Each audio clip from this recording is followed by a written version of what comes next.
اگر آپ 4 دن مانیں گے تب بھی 12 کو یا 13 کو ٹریول ہو سکے گا. یہ تو ہوگی قرآن کی بات. اور پھر قرآن کی 2 آیات ایام معدودات، ایام معلومات، اور حدیث کہ ہر یوم تشریق، ایام تشریق میں ذبح ہے. اب یہ جو ایام ہیں یہ جمع ہے. عربی میں جمع کتنے کے لیے استعمال ہوتی ہے؟ 3 کے لیے، کم از کم 3 کے لیے. تو یوم نحر کے بعد 3 دن ہوں گے تو ہی اللہ ایام معلومات کہہ رہا ہے، ایام معدودات کہہ رہا ہے، کیونکہ آج کے دن کو تو یوم النحر کہا جاتا ہے. اس کے بعد 3 ایام ہے. پھر وہی بات، جس کو شرع صدر ہے وہ 4 دن کر لے، اور جس کو شرع صدر نہیں ہے وہ 3 دن کر لے. کوئی حرج کی بات نہیں ہے. اور قربانی کے حوالے سے یہ بات یاد رکھیں، آج عید کی نماز سے لے کر چوتھے دن مغرب تک کسی بھی وقت قربانی ہو سکتی ہے. آپ نا امام ابن حزم الظاہری رحمہ اللہ کی یہ سوال ہے جی قربانی کتنے دن ہے، 3 دن یا 4 دن؟ پہلی بات تو یاد رکھیں، اللہ کے نبی علیہ الصلوۃ والسلام کی غیر حاجیوں کے لیے جو قربانی ہے وہ مدینہ منورہ میں آپ صلی اللہ علیہ وسلم سے پہلے دن کی ثابت ہے. پہلے دن سے علاوہ نہیں پتہ چلتا کہ آپ نے دیر کی ہو، 11 کو کی ہو، 12 کو کی ہو، 13 کی کی ہو. پہلی بات تو یہ پہلی بات. دوسری بات یہ کہ اللہ کے نبی علیہ الصلوۃ والسلام کے بعد صحابہ کرام جو ہے نا، رسول اللہ کے صحابہ رضی اللہ عنہم اجمعین، ترتیب سے جانا ہے نا، اللہ کا رسول، پھر ان کے صحابہ اور اہل بیت. ان سے ہمیں پتہ چلتا ہے کہ وہ اگر ڈیلے کیا بھی کسی نے، وہ کہے 11واں دن 12واں دن، یعنی کہ ٹوٹل 3 دن ہو گئے. 10 عید کا دن، بڑا دن، یوم النحر، یوم الاعظم جسے کہا اعظم الایام عند اللہ یوم النحر، صحیح حدیث، وہ 11 12 یہ 3 دن. اور یہی رائے پکڑی 4 میں سے 3 فقہاء کرام نے، 4 ائمہ 4 میں سے 3 نے یہی رائے پکڑی. اچھا اب آ جاتے ہیں کچھ تابعین رحمہم اللہ اجمعین. ان کے کچھ اقوال ملتے ہیں اور ایک روایت بھی ملتی جو کہ کمزور ہے. خود امام احمد ابن حنبل نے اس روایت کو لیا، مگر اس پہ مسائل احمد ابن حنبل میں اس پہ استنباط اس پر اپنا فتویٰ قائم نہیں کیا. وہ تھی کہ سارے کے سارے ایام تشریق جو ہیں وہ ایام اکل و شرب و ذبح، یہ ایام ہیں کھانے پینے کے، مزے کرنے کے، قربانیوں کے. بھائیو اگر یہ حدیث صحیح ہوتی تو امام احمد ابن حنبل تو ضعیف حدیث کو بھی پریفرنس دیتے ہیں. تو امام کے سامنے جب بھی یہ مسئلہ آتا تھا نا، مسائل احمد ابن حنبل رحمہ اللہ پڑھیں اور دیگر فقہ کی کتابیں اگر دیکھیں تو امام حنبل کی فقہ میں تو حدیث کی اتنی اہمیت ہے کہ وہ قیاس اور ضعیف حدیث میں سے ضعیف کو چن لیتے ہیں. مگر اس مسئلے میں انہوں نے اس حدیث کو نہیں چنا کہ جی سارے کے سارے دن، یعنی ایام تشریق پر میں ریکارڈنگ کروا چکا ہوں کہ وہ کون سے دن ہے، وہ کیا ہے 11 12 13 ذی الحجہ، جو اللہ نے قرآن میں کہا نا ان دنوں میں اللہ کا ذکر کرو، یہ وہ بڑے خاص دن ہیں. تو بیسیکلی یہ 13 مقدس بہترین احترام والے دن بن جاتے ہیں نا.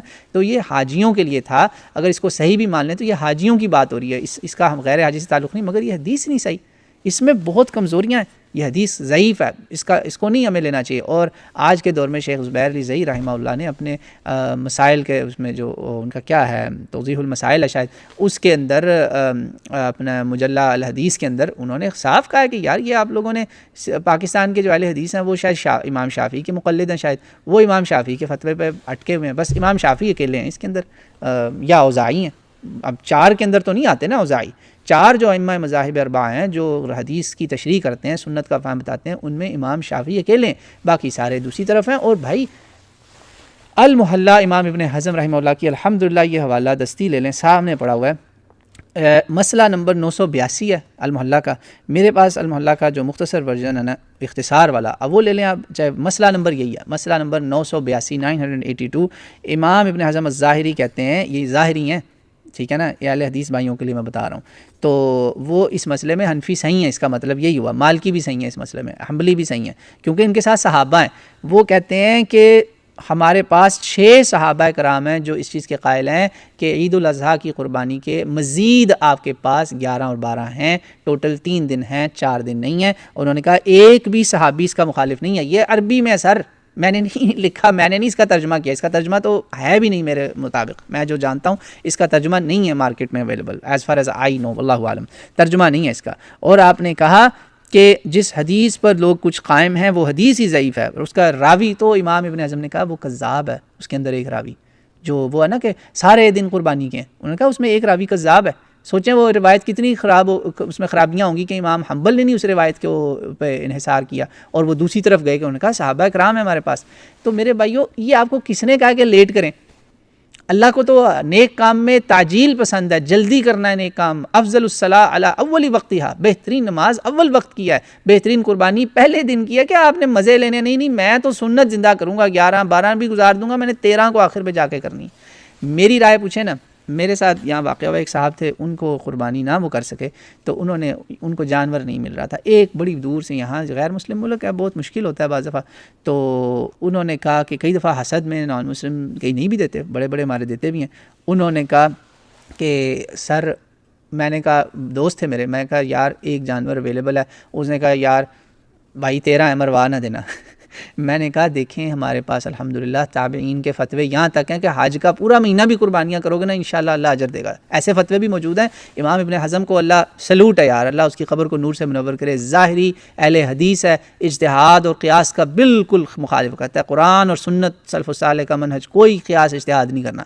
تو وہ امام ابن حزم نے ان کے حوالے دیے. سعید ابن جبیر ہیں غالباً رحمہ اللہ، بڑے بڑے تابعین ہیں جن کے انہوں نے حوالے دیے ہیں. میرے پاس سر المحلہ موجود ہے الحمدللہ. میرے ایک بھائی نے مجھے اسپیشل قطر سے بھجوائی تھی المحلہ، آج سے تقریباً 9-10 سال پہلے. تو الحمدللہ نشان لگے ہوئے ہیں میرے پاس اس کے. میں آپ کہیں گے نا تو آپ کو تصویریں اس کے ساتھ لگا دوں گا. انہوں نے کہا، میں نے آپ کو مسئلہ نمبر 982 بتا دیا. انہوں نے کہا، تو میں نے اپنے ساتھیوں کو کہا بھائی میرے پاس دلیل ہے، آپ کی مجبوری، آپ کو ملا ہی نہیں جانور، آپ امام شافعی کا فتویٰ لے لیں، تابعیوں کا فتویٰ لے لیں، کر لیں، چھوڑیں نا. یہ ایک اللہ کی نشانی ہے. تو بھائی میں تو اس چیز کا قائل ہوں کہ جس بندے کو جانور نہیں نصیب ہوا نا، وہ پورے مہینے میں جب جانور ملے، جتنے میں ملے، جو مجبور ہوتے ہیں یار کئی لوگ، منڈی میں جانور بہت مہنگا ہوتا ہے، آخر میں یار وہ جاتے ہیں، وہ لے کے کر لے بھائی. یہ نہ لیکن ظلم کرے کہ پیسے بھی ہوں، سب کچھ ہو، محلے پورے کو دکھانا ہے جی ماشاءاللہ حضرت اونٹ بیٹھے ہوئے ہیں، جناب اونٹ صاحب کھڑے ہیں، یہ جی ہم سنت زندہ کر رہے ہیں، ہم نے 13 کو کرنی ہے قربانی. کون سی سنت یار؟ رسول اللہ صلی اللہ علیہ وسلم کا مجھے ایک صحیح حدیث دکھا دیں کہ رسول اللہ نے قربانی 13 ذی الحجہ کو کی ہو. بھائی میں تو یہ سمجھتا ہوں پہلے دن ہی کرو بس. رسول اللہ صلی اللہ علیہ وسلم جیسے کرتے تھے، اور سب سے پہلا جو اس کا آتا تھا کلیجی فٹافٹ پکوا کے کھائی. کیا بات ہے، سبحان اللہ، مزے لے کے آپ کھائیں پہلے دن. کیوں آپ اپنے پر جبر کرتے ہیں؟ پھر یہ اس تشدد کا رزلٹ کیا نکلتا ہے کہ یہ لوگ نا سختی کا شکار ہو جاتے ہیں، خشک مزاج ہو جاتے ہیں، دوسروں پہ فتوے لگا رہے ہوتے ہیں. جب دیکھیں نا پورے محلے میں ایک اونٹ کھڑا ہوا ہے، دے مس دا ایلیفنٹ، وہ جو میں نے ایگزامپل دی تھی، تو وہ ایلیفنٹ کمرے میں کھڑا ہے اور سارا محلہ چیخ رہا ہے کہ وہ بھائی اس کا کچھ کر لو، ہاتھی کا، اونٹ صاحب کا کچھ کر لو. نہیں جی، سنت سنت سنت. کون سی سنت یار؟ کیوں آپ لوگوں کے ساتھ مذاق کر رہے ہیں؟ صرف ضد ہے کہ وہ جو حنفی کر رہے ہیں نا وہ نہیں کرنا. استغفر اللہ. اسی لیے تو امت بٹی ہوئی ہے، مسلمانوں کو ڈنڈا ہر طرف سے پھر رہا ہے، چترول ہو رہی ہے، کہاں نہیں کافر مار رہے. آپ ایک مسجد کا اعلان کرتے ہیں کہ وہ مسجد بحال ہوگی تو وہ چیخ اٹھتے ہیں، جس کو ہم نے خود خریدا ہوا ہے پیسوں سے. تو وہ جناب اور خود ہزاروں کی تعداد میں لا تعداد مسجدوں کو انہوں نے کہیں کلب بنایا، کہیں کچھ بنایا. وہ ڈنکے کی چوٹ پہ آپ کو ڈکٹیشن دیتے ہیں کہ کیوں تم نے مسجد کو بحال کیا. یہ تو ہمارا حال ہے، یہ اوقات ہے، اور آپ لگے ہوئے ہیں فتوے بازی میں، لڑائی کرنے میں. تو میں آخر میں یہی کہوں گا، جس بندے کو سستا جانور چوتھے دن بھی ملے نا بھائی، کر لو، جا کے قربانی کر لو. لیکن جس کے پاس میسر ہے، اللہ نے اس کو توفیق دی ہے، وہ کیوں گرے زون میں جاتا ہے؟ گرے ٹیکس یو اوے، یاد رکھیں، گرے ٹیکس یو اوے. تو تقوی کا راستہ لیں، فتوے کا راستہ نہ لیں. صحابہ کرام سر آنکھوں پہ 6 صحابہ ہیں اور کوئی ان کا مخالف نہیں ہے، 11-12 تک بھی الاؤ ہے، آگے نہ جائیں. 13 جو ہے نا وہ گرے زون میں آ جاتا ہے، تو گرے سنت سے دور چلا جاتا ہے. مجبور بندہ وہ کرے. تابعین نے تو پورے حج الحج بھی آپ کو اجازت دے رکھی ہے، تو آپ پورا وہ کر لیں، خیر ہے انشاءاللہ تعالیٰ. تو اللہ تعالیٰ ہم سب کے لیے آسانیاں فرمائے.